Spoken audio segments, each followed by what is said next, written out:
अस्सलामुअलैकुम dear students, this is sir Aamir Rizwan. आज के लेक्चर में हम लोग अपनी बैंक रिकन्सिलिएशन स्टेटमेंट की प्रॉब्लम नंबर 18 करेंगे, जो बुक के पेज नंबर 248 पे है।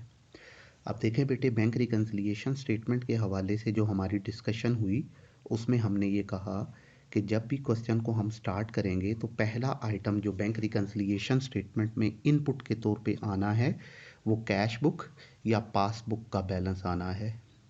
कैश बुक का बैलेंस डेबिट होता है, लेकिन अगर वो क्वेश्चन में लिख दे कि ये ओवरड्राफ्ट है तो फिर हम इसको क्रेडिट कर देंगे। इसी तरह जो हमारी पासबुक है उसका बैलेंस क्रेडिट होता है, लेकिन अगर वो लिख दे कि ये ओवरड्राफ्ट है या ओवरड्रॉन है तो फिर हम उसको डेबिट कर देंगे, राइट। उसके बाद क्वेश्चन की स्टेटमेंट में जितनी भी स्टेटमेंट्स दी होंगी वो हमारी डिफरेंस की ये 4 रीजंस हैं, ठीक है। पहली रीज़न होती है बेटे check issued but not presented. तो लाजमी नहीं है कि वो हर क्वेश्चन में चेक इशूड ही का वर्ड यूज़ करे। चेक इशूड की जगह डिफरेंट वर्ड यूज़ हो सकते हैं। वो क्या क्या हैं? Cheque issued, cheque drawn, cheque passed या आउटगोइंग चेक। तो वन एंड सेम थिंग।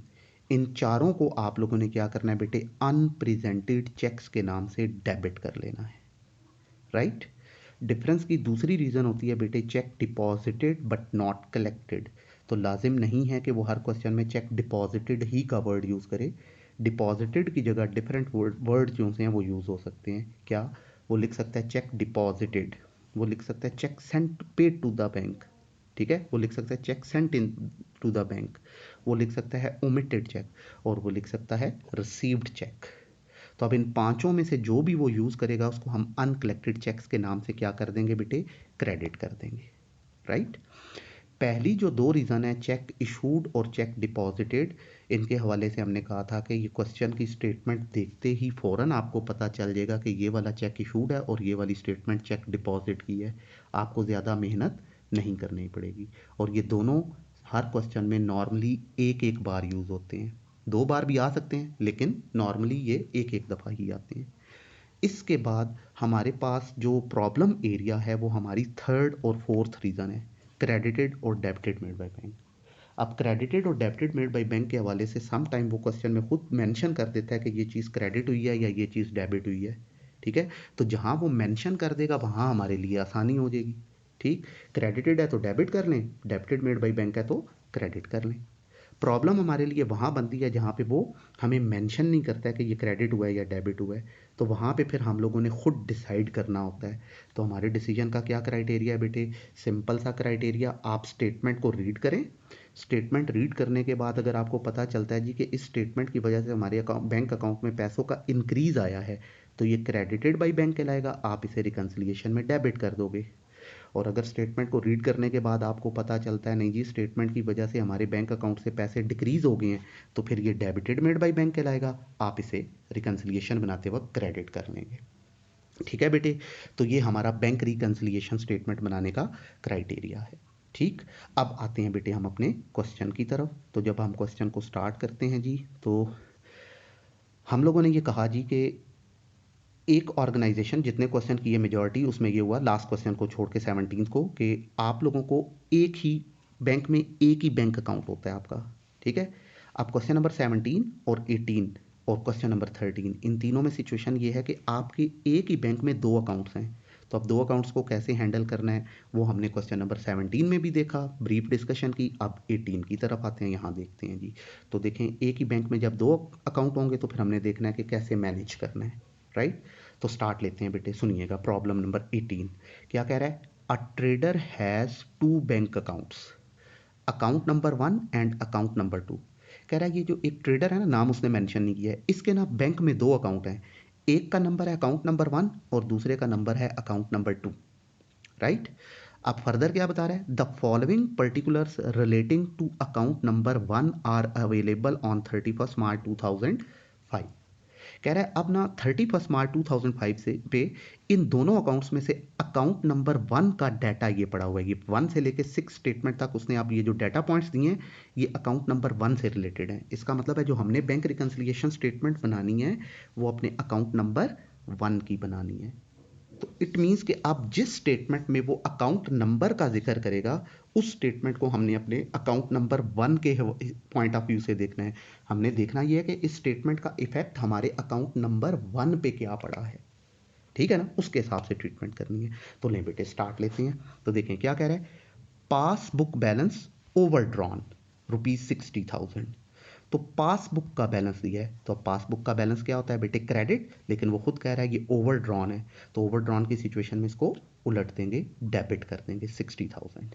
तो लें बेटे अब इस पहली स्टेटमेंट को हम अपनी बैंक रिकंसिलिएशन स्टेटमेंट में ट्रांसफर करते हैं। तो लें बेटे सबसे पहले हम लोगों ने क्या करना है, टॉप पे 3 लाइन फॉर्मेट जब बनाएंगे तो टॉप पे 3 लाइंस यूज़ करनी है इन्फॉर्म करने के लिए कि हम कर क्या रहे हैं। पहली लाइन में हमने अपने ट्रेडर का नेम लिखना है, वो उसने मेंशन नहीं किया इसलिए 3 डैशेस। सेकंड लाइन में जो चीज़ बना रहे हैं, तो इस वक्त हम क्या बना रहे हैं, बैंक रिकॉन्सिलिएशन स्टेटमेंट, ठीक है, और किसकी बना रहे हैं, अकाउंट नंबर 1 की, ठीक है ना। तो ये आप साथ मेंशन करेंगे, ठीक, और फिर लिखेंगे एज ऑन 31 मार्च 2005, डेट आ गई, ठीक। अब कॉलम में हम पहले में लिख देंगे क्या, रुपीस। अब इस लाइन में हमने जो पहली लाइन में रुपीस लिखा है यहाँ पे मजीद कुछ नहीं लिखना। अब इससे नीचे वाली लाइन पे एड लेस की जगह यहाँ पे छोड़ के आपने यहाँ लिखना है बेटे पासबुक बैलेंस। तो पासबुक का बैलेंस क्या होता है, क्या बताया हुआ उसने, ओवरड्रॉन, ठीक है, तो कितना दिया हुआ है 60,000। अब पासबुक का बैलेंस होता तो क्रेडिट है, लेकिन चूंकि वो कह रहा है ये ओवरड्रॉन है इसलिए हम इसको डेबिट कर देंगे, ठीक होगी बात बेटे। नहीं जी, ये हमारी पहली स्टेटमेंट ट्रांसफर होगी रिकंसिलिएशन में। अब नेक्स्ट स्टेटमेंट की तरफ चलते हैं बेटे, देखते हैं कि उसका क्या इफेक्ट होना है। तो लें बेटे स्टेटमेंट नंबर 2 क्या कह रहा है, cheques drawn prior to 31 March but not presented as yet ₹16,000। तो क्या लिखा हुआ है, चेक्स ड्रॉन। तो चेक ड्रॉन अब कहाँ आते हैं बेटे, फार्मूले में आए आप लोग अपने, ये देखें तो चेक की बात हो रही है तो पहले 2 रीजन में ये फॉल करेगा, तो कहाँ पड़ा है, चेक ड्रॉन, ये रहा बेटे। तो इसको अब हमने क्या करना है, अनप्रेजेंटेड चेक के नाम से बैंक रिकंसिलिएशन स्टेटमेंट में डेबिट कर देना है। चेक ड्रॉन अनप्रेजेंटेड के नाम से डेबिट हो जाएगा। तो लें बेटे अब इसको रिकंसिलिएशन में यहाँ ट्रांसफर कर देते हैं। तो लें जी, अनप्रेजेंटेड चेक्स कितने हैं, 16,000। अब हमने इनको करना क्या, अनप्रेजेंटेड चेक डेबिट हो जाते हैं, तो बैलेंस हमारा डेबिट, अमाउंट भी डेबिट, दोनों सेम है, ऐड कर लें तो 60,000 प्लस 16,000, तो ये कितना आ जाएगा बेटे, 76,000। अब आंसर के साथ या डेबिट लिखेंगे या क्रेडिट, तो अब आप देखें दोनों अमाउंट्स डेबिट थी इसलिए आंसर भी डेबिट ही रहेगा, राइट। नेक्स्ट ये स्टेटमेंट ट्रांसफर होगी। अब आते हैं बेटे हम अपनी नेक्स्ट स्टेटमेंट की तरफ। तो स्टेटमेंट नंबर 3 क्या कह रहा है बेटे, checks paid into the bank on 31 March 2005 but not yet credited by bank ₹28,000। तो ये क्या है, चेक पेड है। तो अब देखें चेक पेड कहाँ आ रहे हैं हमारे पास, हमारी सेकंड वाली स्टेटमेंट में ये पड़े हुए चेक पेड। तो चेक पेड को हम क्या करेंगे, अनकलेक्टेड चेक के नाम से हम इनको बैंक रिकंसिलिएशन में क्या कर देंगे बेटे, क्रेडिट।